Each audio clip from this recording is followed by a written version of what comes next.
அல்லேலூயா. ஆண்டவருடைய பரிசுத்த நாமத்துக்கு மகிமை உண்டாவதாக. இந்த நாளிலும் கூட இந்த லாக்டவுன் நாட்களிலே ஆண்டவருடைய பரிசுத்த நாமத்தை நாம் ஆங்காங்கு கூடி கர்த்தருடைய நாமத்தை மகிமைப்படுத்தும்படி தேவன் கொடுத்த நல்ல கிருபைகளை நினைத்து நான் கர்த்தரை துதிக்கிறேன். இந்த யூடியூப் சேனல் மூலமாக நீங்கள் ஆண்டவருடைய நாமத்தை எங்களோடு கூட சேர்ந்து நீங்கள் மகிமைப்படுத்தி வருகிறதை நினைத்து கர்த்தரை துதிக்கிறேன். அவருடைய வார்த்தைகளை நீங்கள் கேட்பதும் அது அநேகருக்கு பிரயோஜனமாக இருக்கிறது என்று சொல்லி நீங்கள் சொல்வதை கேட்கும்போது மிகுந்த ஒரு சந்தோஷமாய் மகிழ்ச்சியாக இருக்கிறது. தொடர்ந்து ஆண்டவருடைய வார்த்தை இந்த நாளில் நாம் தியானிக்க இருக்கிறோம். கடந்த சில வாரங்களாக நாம் குறிப்பிட்ட ஒரு தலைப்பை வைத்து நாம் ஆண்டவருடைய வசனத்தை நாம் தியானித்து வருகிறோம். வாய்க்க பண்ணும் தேவன் அப்படிங்கிற தலைப்பிலே நாம் ஆண்டவருடைய வசனத்தை நம்ம சங்கீதம் 1வது சங்கீதத்திலிருந்து நாம் அதை தியானித்து வருகிறோம். இந்த நாளிலும் கூட அதனுடைய தொடர்ச்சியாக நாம் ஸ்தோத்திரம் ஒரு சில காரியங்களை நாம் தியானிக்கும்படியாக இருக்கிறோம். என்னோடு கூட சேர்ந்து நீங்கள் வேதத்தை திருப்பிக் கொள்ளுங்கள். சங்கீதங்களின் புஸ்தகம் 1வது சங்கீதத்திலே ஸ்தோத்திரம் அந்த 1 முதல் 3 வசனங்களை கொஞ்சம் வாசிக்க நாம் கேட்போம்.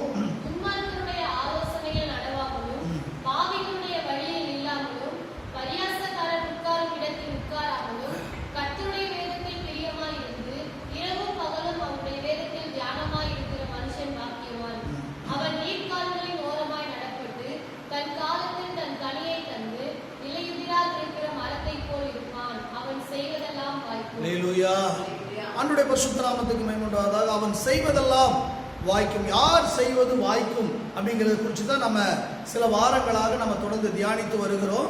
அந்த வார்த்தைகளை நீங்கள் கடந்த நாட்களை நீங்கள் கேட்டிருப்பீர்கள், கவனித்திருப்பீர்கள். நான் அந்த பகுதிக்கு செல்லாதபடி மற்ற பகுதிக்கு நான் கடந்து செல்ல இருக்கிறேன். கடந்த வாரத்திலே நம்ம ஒரு குறிப்பிட்ட காரியத்தை தியானிக்க கர்த்தர் உதவி செய்தார். அது என்ன அப்படின்னு சொன்னால் கர்த்தருடைய வேதத்திலே பிரியமாய் இருக்கிறதான ஒரு காரியத்தை குறித்து, வேதத்திலே பிரியப்படுகிறதான ஒரு காரியத்தை குறித்து நம்ம தியானிக்க தேவன் உதவி செய்தார். அந்த வேதம் எப்படிப்பட்டது என்பதை குறித்து நாம் ஆராய கர்த்தர் உதவி செய்தார். இந்த வேதம் ஒரு விலையேற பெற்ற ஒரு பொக்கிஷம் என்று நாம் பார்த்தோம்.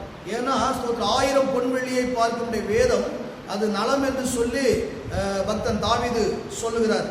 தோத்திரம் இந்த வேதம் விலையேற பெற்ற ஒன்று. இந்த வேதத்திற்கு ஜீவன் இருக்கிறது, அது வல்லமை இருக்கிறது என்று சொல்லி நம்ம தியானிக்க கர்த்தர் கிருபை செய்தார்கள். இந்த வேதத்தில் நமக்கு என்ன வேணும் அப்படின்னா பிரியம் இருக்கணும் அப்படின்னு சொல்லி நம்ம பார்க்க கர்த்தர் உதவி செய்தார். ஆமாவா? ஆமா. கர்த்தருக்கு மகிமை. இந்த வாரத்தில் கூட அதனுடைய பிற்பகுதியை நம்ம பார்க்க போகிறோம். என்னன்னு சொன்னா அந்த 2வது வசனம் இப்படி சொல்லுது, கர்த்தருடைய வேதத்தில் பிரியமா இருந்து இரவும் பகலும் தியானமா இருக்கிற மனுஷன் பாக்கியவான் அப்படிங்கிறத குறித்து நம்ம பார்க்கிறோம். வேதத்துல பிரியப்படுகிறோம், வாசிக்கிறோம், நல்லது. ஆனா அநேகருடைய வாழ்க்கையில இந்த 2வது பகுதி ரொம்ப கேள்விக்குறியாகவே இருக்கிறது அறிந்து கொள்ள முடியும். ஏன்னா அதில் சொல்லப்பட்டிருக்குது, கர்த்தருடைய வேதத்துல பிரியமா இருப்பது சரிதான், ஆனா இரவும் பகலும் தியானமா இருக்கிற மனுஷன் எப்படிப்பட்டவனா பாக்கியவன். பாக்கியவான் அப்படிங்கிறதுக்கு கொடுத்து வைத்தவன் அப்படிங்கிறதுக்கு ஒரு பதம் இருக்கிறது. பாக்கியவான் அப்படின்னு சொன்னா பாக்கியவான் பாக்கியவதினா கொடுத்து வச்சவங்க அப்படின்னு சொல்றோமே, அல்லது ஆசீர்வதிக்கப்பட்டவங்க அப்படின்னு சொல்லி அதுக்கு ஒரு பதம் இருக்கிறது. அப்ப கவனிங்க, இரவும் பகலும் என்ன செய்யணுமா? தியானமா இருக்கிற மனுஷன் எப்படிப்பட்டவங்களா? பாக்கியவான்கள் பாக்கியவதி என்று சொல்லி வேதம் சொல்லுகிறது. வாசிப்பது நல்ல காரியம், ஆனால் வாசிப்பதை விட 2வது இரவும் பகலும் அதில் என்ன செய்யணுமா? தியானம் நமக்கு தேவையா இருக்கிறதுன்னு சொல்லி சங்கீதம் 119வது சங்கீதத்துல 119வது சங்கீதம் 97வது வசனத்தை நீங்க வாசித்து பார்த்தீங்கன்னா அதுல எப்படி சொல்லப்பட்டிருக்கு? 119:97 பாருங்க. உமது வேதத்திலே நான் எவ்வளவு பிரியமா இருக்கிறேன், நாள் முழுவதும் அது என்னுடைய உடலிலே சொல்லுமே. கர்த்தருக்கு மகிமை உண்டாவதாக. பாருங்க, ஸ்தோத்திரம். உம்முடைய வேதத்தில் நான் எவ்வளவு பிரியமா இருக்கிற, நாள் முழுவதும் அது என்னுடைய தியானம் அப்படிங்கிறார். ஒரு மனுஷி வேதத்துல பிரியப்படுவது நல்லது, ஆனா எவ்வளவு பிரிய வைக்கிறோமோ அவ்வளவு அதுல என்ன இருக்கணுமா? தியானம் இருக்க வேண்டியது அவசியமான ஒரு காரியம். நிறைய பேர் வேதத்துல பிரியப்படுவது உண்டு, வாசிப்பது உண்டு. நிறைய காரியங்கள், நிறைய பேர்ட்ட கேட்ட வசனம் ஏராளமா தெரியும். வேதத்தை அதிகமா வாசிக்கிறத குறித்து கூட நம்ம பார்த்துருக்கிறோம், கேள்விப்பட்டிருக்கிறோம். ஆனா அநேகருடைய வாழ்க்கையில என்ன இல்லை அப்படின்னு சொன்னா தியானம் அப்படிங்கிறது இல்லை. வேதத்தை வாசிக்கிறதோட விட்டுறாங்க. ஒரு வேலைக்கு போகும்போது டக்குன்னு எடுத்து ஒரு அதிகாரத்தை வாசிக்கிறாங்க. ஒரு சிலர் ஒரு வசனத்தை மட்டும் என்ன செய்றாங்க? வாசிக்கிறாங்க இருக்காங்க. சில பேர் இன்னைக்கும் கூட இந்த தங்க கால அட்டவணை, அதாவது ஒவ்வொரு திருச்சபைகளிலும் கூட காலண்டர் கொடுத்திருப்பாங்க. அதுல வாக்கு தத்தங்கள் போடப்பட்டிருக்கும். அந்த ஒவ்வொரு தேதிக்கும் ஒரு சில வாக்கு தத்தங்கள் போடப்பட்டிருக்கும்.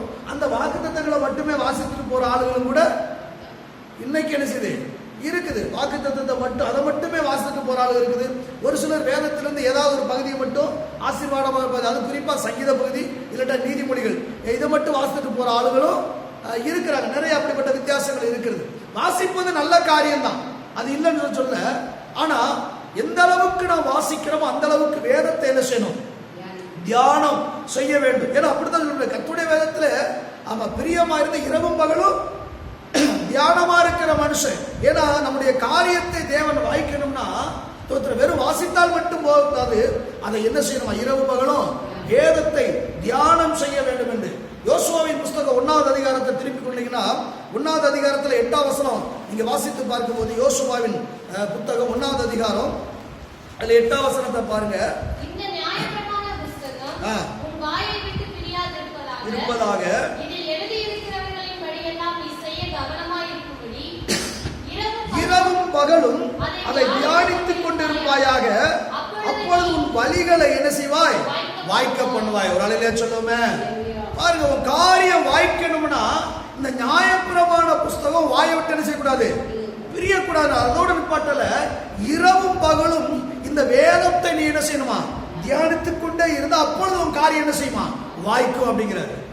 யோசுவா தோத்திரம் தேவனால் தெரிந்து கொள்ளப்பட்ட ஒரு தேவ மனுஷன். ஆமா 6 லட்சம் புருஷர்கள் அப்படின்னு சொல்லப்பட்டிருக்குது. ஒரு வேத பண்டிதன் சொன்னார் 30 லட்சம் ஜனங்கள் இருந்தாங்களா இஸ்ரவேல் ஜனங்கள். 30 லட்சம் ஜனங்கள் இருக்கிறாங்க. 30 லட்சத்தை வழிநடத்தக்கூடிய ஒரு தலைமைத்துவ பொறுப்புல இருக்கிறதான அந்த மனிதனை பார்த்து கர்த்தர் சொல்றாரு, சோத்திரம் இந்த நியாயப்பிரமாண புஸ்தகம் வாயை விட்டு என்ன செய்யக்கூடாது, பிரியக்கூடாது. அது மாத்திரமல்ல, இரவும் பகலும் நீ என்ன செய்யணும், அதை தியானித்துக் கொண்டு உன் வழிகளை என்ன செய்வான், அப்பொழுது வாய்க்க பண்ணுவாய். உன் காரியம் வாய்க்கணும்னா வெறும் வேதத்தை நீ வாசித்தா மட்டும் போதாது, இரவும் பகல் அதை என்ன செய்யணும், தியானம் ரொம்ப தேவை அப்படிங்கிறாரு. தியானித்தான் உன் காரியம் என்ன செய்யுமா, வாய்க்கும் அப்படிங்கிற. இரவும் பகலும் தியானித்து கொண்டு உன் வழிகள் என்ன செய்யுமா, வாய்க்கப்படும். இன்னைக்கு அநேகருடைய காரியம் வாய்க்காத காரணம் தெரியுமா, வேதத்தை வாசிக்கிறோம் அவ்வளவுதான். ஆனா ஆண்டவர் சொல்லாரு, வாசித்ததோடு மட்டுமல்ல அதை என்ன செய்யணுமா, தியானம் செய்யணும். இந்த வேதம் இல்லாத காலத்திலே, பழைய ஏற்பாட்டு காலத்துல வேதமே கொடுக்கப்படாத எழுதப்படாத காலத்திலே ஒரு மனுஷன் வேதத்தை தியானிச்சிருக்கான். யார் தெரியுமா, ஈசாக்கு. ஈசாக்கு என்ன செஞ்சிருக்கான், தியானம் பண்ணி இருக்கிறான். நீங்க வாசித்து பார்த்தீங்கன்னா ஆதியாகமம் புஸ்தகம் 24வது அதிகாரத்துல 63ஆம் வசனம் இப்படி சொல்லுகிறது. ஆதியாகமம் 24:63 பாருங்க. ஈசாக்கு சாயங்கால வேளையிலே ஒரு அலையிலே சொல்லுவோமே, ஈசாக்கு சாயங்கால வேளையில தியானம். வேதமே கொடுக்கப்படாத காலத்திலே அவன் என்னஞ்சானா, கர்த்தருடைய காரியங்களை, கர்த்தருடைய கிரியைகளை, அவன் தகப்பனுக்கு செய்யப்பட்டதான அந்த கிரியைகள் எல்லாம் தியானம் பண்ணுகிற ஒரு மனுஷனா இருக்கிறான். அப்போ அன்றைக்கே அவன் என்னஞ்சாங்களா, தியானம் பண்ணினார்களாம். தோத்திரம் நல்லா அவன் தியானம் பண்ண போய் தான் ஏற்ற துணையை கர்த்தர் கொடுத்தாரு. ஆமென், அல்லேலூயா. உங்க வாழ்க்கையிலும் கூட சில நன்மைகள் ஆண்டவர் வச்சிருக்கிறாரு. அந்த நன்மைகளை நீங்க அடைய வேண்டும் என்று சொன்னா உங்க வாழ்க்கையில வாசிக்கிறதோடு மட்டுமல்ல, அதுல உங்க வாழ்க்கையில என்ன வேணும், தியானம் பண்ணுகிற ஒரு அனுபவம் வேணும். வேதத்துல வாசித்து பாருங்க. சங்கீதங்கள் புஸ்தகம் 119ஆம் சங்கீதத்துல 148வது வசனம் இப்படி சொல்லுகிறது. சங்கீதங்கள் புஸ்தகம் 119 148. கவனிங்க, அந்த பக்தன் சொல்றத பாருங்க. உமது வசனத்தை தியானிக்கும்படி என் கண்கள் விழித்துக் கொள்ளும். அல்லேலூயா. அங்க சொல்றாரு பாருங்க, எதற்காகவா அவர் சொல்றாரு, உமது வசனத்தை தியானிக்கும்படி குறித்த ஜாமங்களுக்கு முன்னே என் கண்கள் என்ன செய்யுமா, எழுந்து வேதத்தை வாசிக்கும்படியாக. எதற்காகவா, வசனத்தை தியானிக்கும்படி குறித்த ஜாமங்களுக்கு முன்பதாகவே ஒரு குறிப்பிட்ட நேரத்தை வைக்கிறார் இந்த பக்தன். தோத்திரம் அந்த நேரத்தில் வாசிக்கிறதுக்கல்ல, அதை தியானிக்கும்படியாக அவன் கண்கள் என்ன செய்யுமா, விழித்துக் கொள்ளும் அப்படிங்கிறாரு. கர்த்தருக்கு மகிமை உண்டாவதாக. அப்போ நம்முடைய காரியங்களை தேவன் வாய்க்க பண்ண வேண்டுமானால் நம்ம வாழ்க்கையில என்ன வேணும் தெரியுமா, தியானம் பண்ணுகிற ஒரு அனுபவம் வேணும். ஆமென், அல்லேலூயா. கர்த்தருடைய பரிசுத்த நாமத்துக்கு வந்தா. சரி, தியானம் அப்படின்னா தியானம்னா என்ன, தியானம் பண்ண சொல்றோம் ரெண்டு. தியானம்னா என்ன? சங்கீதத்துல ஒரு அருமையான விளக்கத்தை ஆவியானவர் எழுதி வச்சிருக்கிறாரு. 143வது சங்கீதத்துல, சங்கீதங்களின் புஸ்தகம் 143 அதுல 5வது வசனத்தை நீங்க வாசித்து பார்த்தீங்க அப்படின்னு சொன்னா, கவனிங்க, பூர்வ நாட்களை நினைக்கிறேன், உமது செய்கைகளை எல்லாம் தியானிக்கிறேன், உமது செய்கைகளை தியானிக்கிறேன், உமது கரத்தின் கிரியைகளை யோசிக்கிறேன். ஒரு அல்லேலூயா சொல்லுவோமே. அல்லேலூயா. அவர் சொல்றார் பாரு, 3 காரியத்தை அங்க உச்சரிக்கிறாரு. ஒன்னு நினைக்கிறேன், தியானிக்கிறேன், யோசிக்கிறேன். தோத்திரம். நினைக்கிறதுனா என்ன, யோசிக்கிறதுனா என்ன, தியானிக்கிறதுனா என்ன அப்படின்னா 3 ஒரே காரியம்தான். ஆமென், அல்லேலூயா. அல்லேலூயா. வீற்றிருந்தார், அமர்ந்திருந்தார், உட்கார்ந்திருந்தார். இதுல என்ன வித்தியாசம் இருக்கு? தோத்திரம். செய்தி எடுத்துக்கிட்டு இருக்காங்க இப்பதான். வீற்றிருந்தார், அமர்ந்திருந்தார், உட்கார்ந்திருந்தார். 3மே ஒரே காரியத்தை குறிக்கக்கூடிய ஒன்று. இந்த சங்கீதத்துல பாருங்க, அந்த ஸ்தோத்திரம் 43வது சங்கீதத்துல, பூர்வ நாட்களை நினைக்கிறேன், உமது செய்கைகளை தியானிக்கிறேன், உமது கரத்தின் கிரியைகளை யோசிக்கிற. தியானம் என்றால் என்ன? தோத்திர சிந்திப்பது, யோசிப்பது. ஒரு குறிப்பிட்ட காரியத்தையே யோசித்துக் கொண்டே இருப்பது. ஒரு நிலையில சொல்லுவோம். ஆமா, ஒரு குறிப்பிட்ட வார்த்தையை, கர்த்தருடைய குறிப்பிட்ட வார்த்தையை, கர்த்தருடைய குறிப்பிட்ட அந்த காரியங்களை யோசித்துக் கொண்டே இருக்கிறது. அல்லது தோத்திரம் அதை பத்தி நினைச்சுக்கிட்டே இருக்கிறது, அந்த சம்பவங்களை நினைச்சு கொண்டே இருக்கிறது. அதுக்கு பேர் தான் என்னது? தியானம். தோத்திரம். இது தெரியாத நமக்கு ஆண்டவருடைய வாழ்க்கையில செய்த அல்லது இங்க சொல்லப்பட்ட அந்த காரியத்தை குறித்து நினைத்துக் கொண்டே இருப்பது, யோசித்துக் கொண்டே இருப்பது. அதுதான் இரவும் பகல் அந்த குறிப்பிட்ட காரியத்தையே, அந்த குறிப்பிட்ட சம்பவத்தையே, அந்த குறிப்பிட்ட வார்த்தையை, அந்த குறிப்பிட்ட வசனத்தை இரவும் பகலும் நினைச்சுக்கிட்டே இருக்கிறது, யோசித்துக்கிட்டே இருக்குது. அதுக்கு பேர் தான் என்னது? தியானம். நம்முடைய வாழ்க்கையில தேவன் இந்த காரியத்தை நீங்க நினைக்கிற அல்லது எதிர்பார்க்கிற அந்த காரியத்தை தேவன் வாய்க்க பண்ண வேண்டுமானால் உங்களுக்கு இப்படிப்பட்ட ஒரு அனுபவம் தேவை. என்ன அனுபவம்? இரவும் பகலும் தியானிக்கிற ஒரு அனுபவம். அப்படி தியானிக்கிற அனுபவம் இருந்தால் தேவன் உங்கள் காரியங்களை வாய்க்க பண்ண வல்லவராயிருக்கிறார். அல்லேலூயா. ஆண்டவருடைய பரிசுத்த நாமத்துக்கு மகிமை. அடுத்ததாக இன்னொரு பகுதிக்கு நம்ம கடந்து சொல்ல போறோம். இதுல நிறைய காரியங்கள் இருக்கிறது. அந்த சங்கீதத்தில் நம்ம பார்த்தோம், தியானமா இருக்கிற மனுஷன் பாக்கியமா. அடுத்து சொல்லப்படுது, நீர்க்காலில் ஓரமாய் நடப்பட்டு தன் காலத்துல தன் கனியை தந்து இலையுதிராது இருக்கிற மரத்தை போல இருப்பான், அவன் செய்வதெல்லாம். ஆமா, அதுல அடுத்த ஒரு பகுதி இருக்குது, கனி கொடுக்கிற ஒரு காரியம். அதுக்கு போல வேற ஒரு பகுதிக்கு நான் போற வாய்க்கப்படுகிறதான காரியத்தை கவனிங்க. உபாகம புஸ்தகம் திருப்பிக் கொள்ளுங்க. தேவனுடைய காரியத்தை வாய்க்க பண்ண வேண்டுமான உபாகம புஸ்தகம் 29வது அதிகாரம் 9வது வசனத்தை வாசிப்போம். இப்பொழுதும் நீங்கள் செய்வதெல்லாம் உங்களுக்கு வாய்க்கும்படிக்கு இந்த உடன்படிக்கையின் வார்த்தைகளை கைக்கொண்டு அவைகளின்படி செய்வீர்களாக. குறளிலே சொல்லுவோமே. அடுத்து கவனிங்க, கர்த்தருடைய வேதத்துல பிரியமா இருக்கிறது நல்லது, இரவு பகல் தியானியமா இருக்கிறது நல்ல காரியம். அதோடு அல்ல, தேவன் உங்கள் காரியத்தை வாய்க்க பண்ண வேண்டுமானால் 9ஆம் வசனம் அந்த உபாகம 29ல 9 இப்படி சொல்லுகிறது, இப்பொழுதும் நீங்கள் செய்வதெல்லாம் உங்களுக்கு வாய்க்கும்படிக்கு. என்னதுங்க? உங்க காரியம், நீங்க நினைச்சது, நீங்க விரும்பினது, அது வாய்க்கும்படிக்கு செய்ய வேண்டியது என்ன தெரியுமா? வாய்க்கும்படிக்கு இந்த உடன்படிக்கையின் வார்த்தைகளை கை கொண்டு அவைகளின்படி செய்தால். ரலிலே சொல்லுமே. அப்போ உங்க காரியம் வாய்க்கணும்னா வாசித்தா மட்டும் போதாது, தியானித்தா மட்டும் போதாது, அந்த வசனத்தின்படி என்ன செய்யணுமா? வாழ வேண்டுமா? அதன்படி செய்தால் அப்படிங்குது. அப்ப அதன்படி வாழ நாம் பழகிக் கொள்ள வேண்டும். வசனத்தின்படி பிரசங்கத்தை கேட்கறது நல்ல காரியம் தான். பிரசங்கம் இன்னைக்கு எல்லா இடத்துலையும் பிரசங்கம் பண்ணப்படுது. இந்த லாக்டவுன் நாட்கள்ல தோத்துறோம், ஏகப்பட்ட பிரசங்கங்களை நம்ம கேட்க தொடங்கிட்டோம். ஏன்னா நிறைய பேர் இப்போ என்ன யூடியூப் மூலமாக, பேஸ்புக் மூலமாக, இன்னைக்கு ஏகப்பட்ட பேர் என்ன செய்யறாங்க, வாட்ஸ்அப் மூலமாக கர்த்தருடைய வார்த்தையை கொடுத்துக்கிட்டு இருக்கிறாங்க. தோத்துற அது ஒரு ஆசீர்வாதம் தான். ஒரு ஆளிலே சொல்லுங்க. நான் கூட பொதுவாக இந்த லாக்டவுன் இந்த நாட்கள்ல தான் நமக்கு இப்படிப்பட்ட ஒரு வாய்ப்பை தேவன் ஏற்படுத்தி கொடுத்தாரு. ஒரு தீமையிலையும் கூட ஒரு நன்மையை கர்த்தர் உண்டாக்கி இருக்கிறாரு. ஆமென், அல்லேலூயா.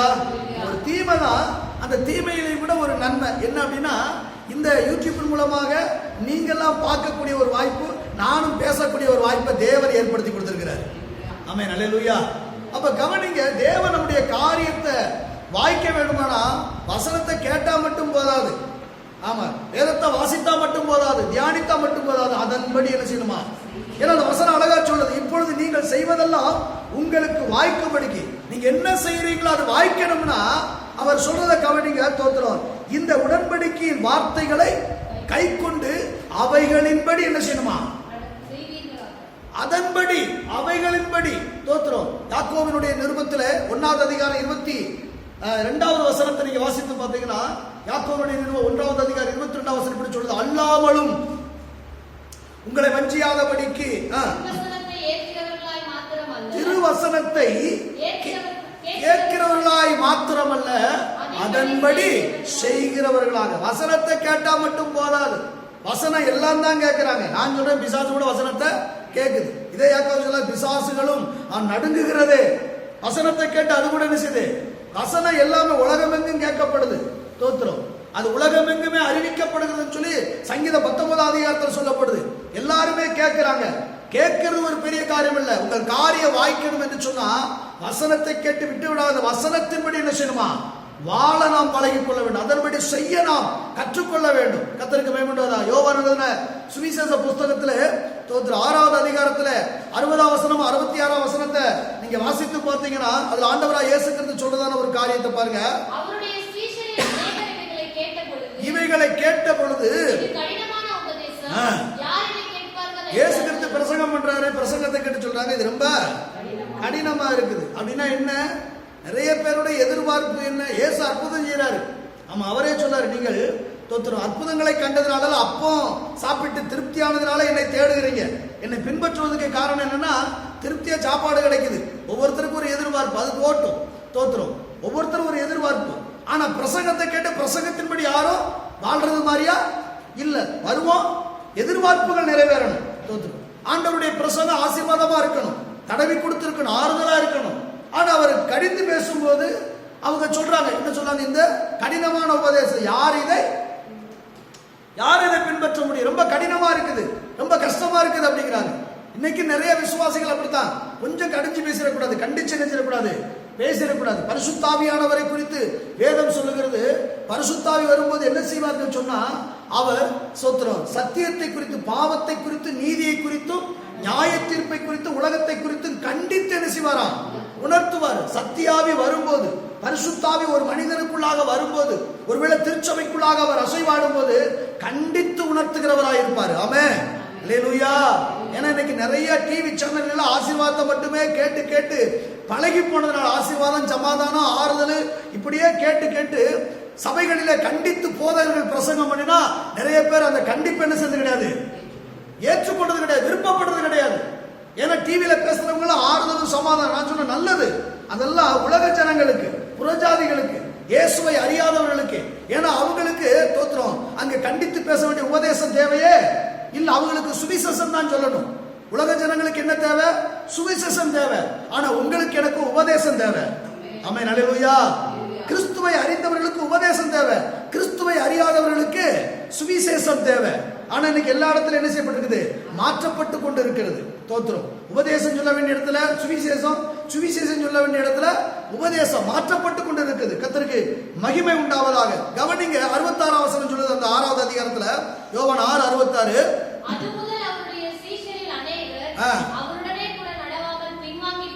போன ஜனத்தை பாருங்க, அது முதல் கொண்டு அவருடைய சீசர்கள் அநேகர் நினைஞ்சாங்களா, பின்வாங்கி போனாங்களா. பின்மாற்றத்துக்கு காரணம் என்ன அப்படின்னா, தோத்திர உபதேசத்தின்படி நடக்க விருப்பம் இல்லாதனால. இன்னைக்கு அனைவருடைய வாழ்க்கையில பின்மாற்றத்துக்கு காரணம் என்ன தெரியுமா? அந்த உபதேசத்தின்படி நடப்பதற்கு என்னல்ல, மனதில்லாதனாலதான். ஆமென். அல்லேலூயா.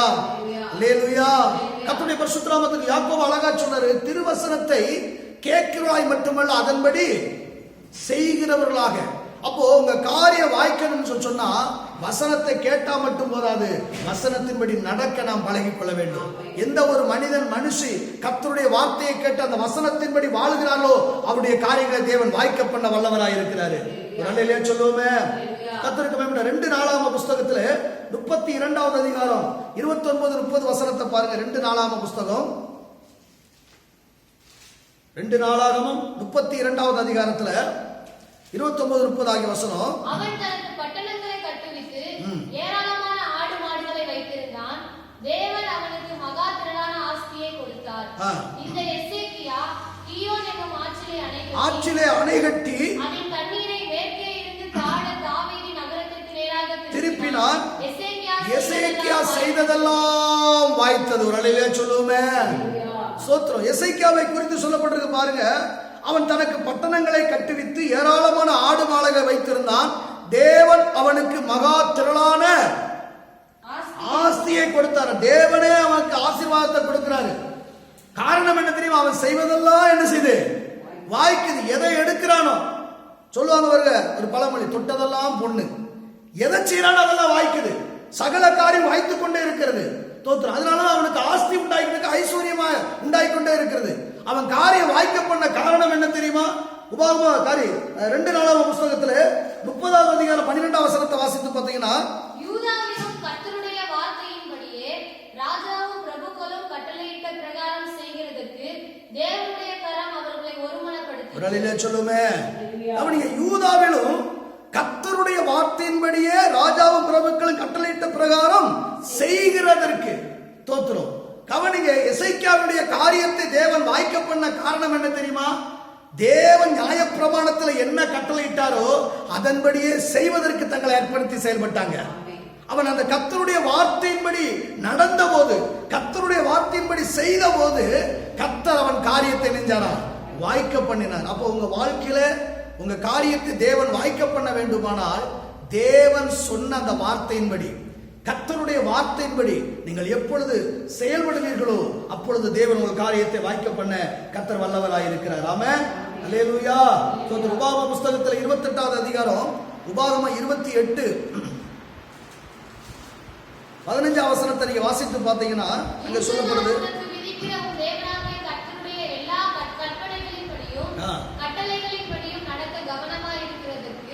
அவர் சத்தத்திற்கு செவிகொடாதே போவாயாகில் இப்பொழுது சொல்லப்படும் சாபங்கள் எல்லாம் உன்மேல் வந்து உனக்கு பலிக்கும். 29ஆம் வசனம், குருடன் அந்தகாரத்திலே தடவி திரிகிறது போல நீ பட்ட பகலிலே தடவி கொண்டு திரிவாய், உன் வழிகளில் ஒன்றும் உனக்கு வாய்க்காதே போகும். இங்கே கவனிங்க, ஒரு காரியத்தை சொல்றாரு. இந்த வேத வசனத்தின்படி நீ நடக்காத போது, அதற்கு செவி கொடுத்து அதன்படி நீ வாழாத போது, அவர் சொல்ற காரியம் அந்த 29வது, குருடன் அந்தகாரத்தில் தடவி திரிகிறது போல நீ பட்டப்பகலிலே தடவி கொண்டு திரிவாய், உன் வழிகளில் ஒன்று உனக்கு என்ன செய்யாது வாய்க்காதே போ.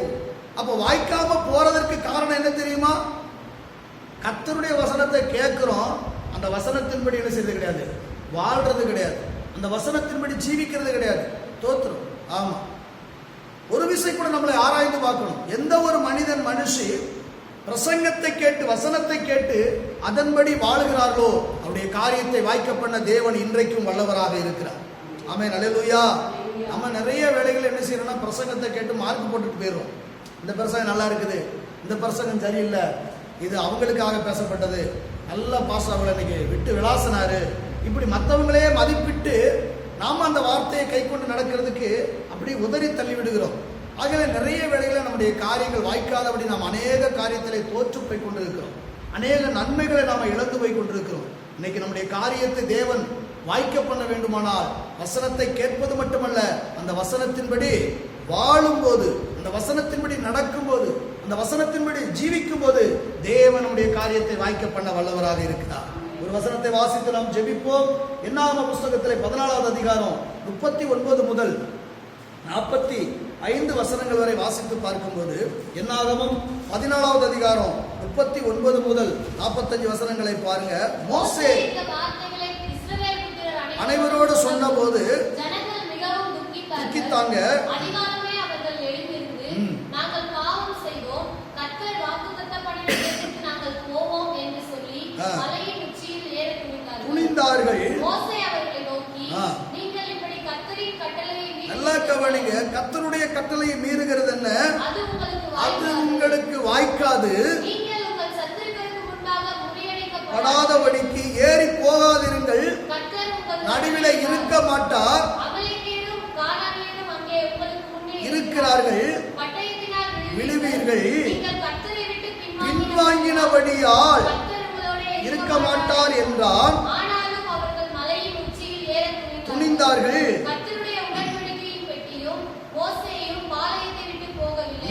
அப்பொழுது அமலேக்கியரும் கானானியரும் அந்த மலையிலே இருந்து இறங்கி வந்து அவர்களை முறியடித்து அவர்களை மட்டும் துரத்தினார்கள். அல்லேலூயா. இஸ்ரவேல் ஜனங்கள் தேவ பிரமாணத்தை மீறி தேவ வார்த்தையின்படி ஒரு கூட்ட ஜனங்கள் நடக்கவில்லை. அதனாலே அவர்களுக்குள்ளாக வாதை வந்தது. சிலர் செத்தும் அடிந்தார்கள் என்பதை நாம் வேதத்திலே இதுக்கு முந்தின பகுதியை நாம் அறிந்து கொள்ள முடியும். அந்த கோத்திரத்துக்கு ஒருவரை எடுத்து 12 பேரை கானான் தேசத்தை வேவுபார்க்க அனுப்பிவிட்டு திரும்பி வந்தபோது துர்ச்செய்திகளை பரப்பின போது நடந்த சம்பவங்கள் நமக்கு நன்றாக தெரியும். வேத வசனத்தின்படி வேத வார்த்தையின்படி இந்த பிரமாணத்தின்படி வாழாத ஒரு வாழ்க்கை வாழ்ந்த ஒரு கூட்டத்தை குறித்து இங்கே சொல்லப்பட்டிருக்குது. அதை அவன் உணர்த்தி காட்டுகிறான். நீங்கள் செய்த காரியம் தேவனுக்கு பிரியமற்ற காரியம் அப்படின்னு உணர்த்தி காட்டுகிறான். இதையெல்லாம் கேட்டு விட்டும் தோத்திரம் அவர்கள் மறுபடியுமாக தன் மாம்சத்திலே ஒரு முயற்சி எடுக்கிறாங்க. அதைத்தாங்க சொல்லப்பட்டிருக்கிறது. என்ன அப்படின்னு சொன்னா 40 அதிகாலமே அவர்கள் எழுந்திருந்து நாங்கள் பாவம் செய்தோம், கர்த்தர் வாக்குத்தத்தம் பண்ணின இடத்துக்கு நாங்கள் போவோம் என்று சொல்லி மலை உச்சியில் ஏற துணிந்தார்கள் அப்படின்னு இருக்குது. ஏன்னா தேவன் சொல்லல, தேவன் சொன்னதை செய்யல, சொல்லாத ஒன்றை செய்ய முற்படுகிறாங்க இவர்களை. அப்படி முற்படும் போதுதான் மோசே சொல்றாரு, மோசே அவர்களை நோக்கி நீங்கள் இப்படி கர்த்தருடைய கட்டளை மீறுகிறது என்ன, அது உங்களுக்கு தேவன் என்ன சொல்றாரோ அதன்படி செய்யுங்க. அதன்படி செய்யும் போது அது உங்களுக்கு என்ன செய்யும், வாய்க்கு. தேவன் சொல்லாத ஒன்றை நீங்கள் மீறி செய்யும் போது அது உங்களுக்கு என்ன செய்யாது, வாய்க்காது. தோத்திரம் இவர்கள் காரியம் வாய்க்கவில்லை, முறிந்தோடி போனார்கள் என்று வேதம் சொல்லுகிறது. இன்னைக்கு நம்முடைய வாழ்க்கையில நிறைய காரியம் வாய்க்காம போறதுக்கு இதுதாங்க காரணம். தேவன் சொல்லாத ஒன்று நாமளே செய்ய முற்படுகிறோம். தேவன் சொன்னதை செய்ய நாம் தவறி விடுகிறோம். தோத்திரம் வேதம் சொல்லுகிறது, திருவசனத்தை கேட்டால் மட்டும் போதாது, அதன்படி செய்யுங்கள். அப்படி செய்யும் போது உங்க காரியத்தை தேவன் வாய்க்க பண்ண வல்லவராக இருக்கிற. உபாகம புஸ்தகம் அதை மறுபடியுமாக அந்த 29:9 வாசித்து நாம் ஜெபிப்போம். உபாகமம் 29:9. கவனிங்க, அதை மறுபடியும் கவனிங்க. இப்பொழுதும் நீங்கள் செய்வதெல்லாம் உங்களுக்கு வாய்க்கும்படிக்கு இந்த உடன்படிக்கையின் வார்த்தைகளை கை கொண்டு அவைகளின்படி செய்வீர்களாக. இந்த வேத வசனத்தின்படி நீங்க செய்யுங்க அப்படிங்காரு. அப்படி செய்தா உங்க காரியம் வாய்க்கும். ஆமென், அல்லேலூயா. இதுவரைக்கும் சில காரியங்கள் தடைபட்டு இருக்கலாம், இதுவரைக்கும் சில காரியங்கள் நடக்காம இருந்திருக்கலாம், இதுவரைக்கும் சில காரியம் கிடைக்காம இருந்திருக்கலாம். ஆனா கர்த்தர் சொல்றாரு, இன்றைக்கு தோத்திரம் இந்த வேத வசனத்தின்படி நீ நடந்து வா, இந்த வேத வசனத்தின்படி வாழ்ந்து பார், இந்த வேத வசனத்தின்படி நீ ஜீவித்து பார், இதை கை கொண்டு நீ நடந்து பார், செய்து பார். அப்பொழுது உன் காரியம் என்ன செய்யும், வாய்க்கு. 2 காரியத்தை பார்க்கிறோம். ஒன்று, கர்த்தருடைய வேதத்தில் பிரியமா இருந்தா மட்டும் போதாது, அதை நீ தியானம் பண்ணு. தோத்திரம் தியானம் பண்ணு. அதை தியானிக்கும் போது உன் காரியத்தை கர்த்தர் வாய்க்க பண்ணுவார். இந்த வேதத்தின்படி நடக்கும் போது உன் காரியத்தை வாய்க்க பண்ணுவார். இன்னைக்கு எப்படிப்பட்டவளா இருக்கிறீங்க? இந்த வேதத்தை தியானிக்கிறீங்களா? இந்த வேத வசனத்தை கேட்டு அதன்படி நடக்கிறீங்களா? இல்லையா? இன்றைக்கு ஒப்பு கொடுங்க. ஆண்டவரே, இந்த வேதத்தை நான் தியானிக்க என்னை அர்ப்பணிக்கிறையா, இந்த வேத வசனத்தின்படி வாழ்வதற்கு என்னை ஒப்பு கொடுக்கிறேன், என் காரியங்களை வாய்க்க பண்ணும் என்று சொல்லி கேட்டு பாருங்க. கர்த்தர் நிச்சயமாய் வாய்க்க பண்ணுவார். ஆண்டவர் உங்களை ஆசீர்வதிப்பாராக. ஆமென்.